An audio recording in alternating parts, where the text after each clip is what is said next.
Sino nga ba si Mohamed Mael Jalani? At ano talaga ang nangyari?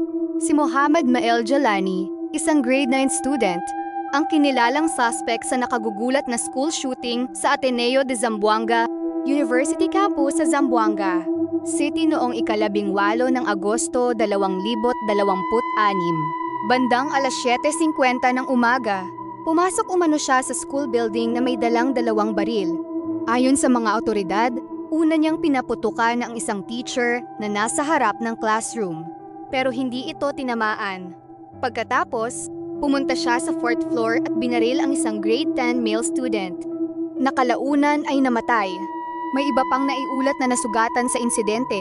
Mas nakakagulat, ang pag-atake ay na-livestream umano gamit ang body-worn camera at sinabi ng mga opisyal na may bahagi nito na nai-broadcast sa Facebook Live.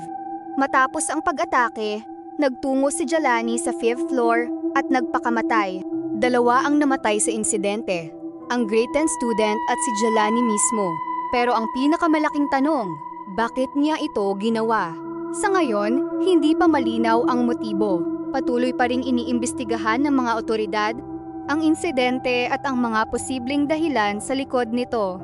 Kaya habang kumakalat ang iba't ibang theories online, tandaan, huwag gawing facts ang mga impormasyong hindi pa kumpirmado.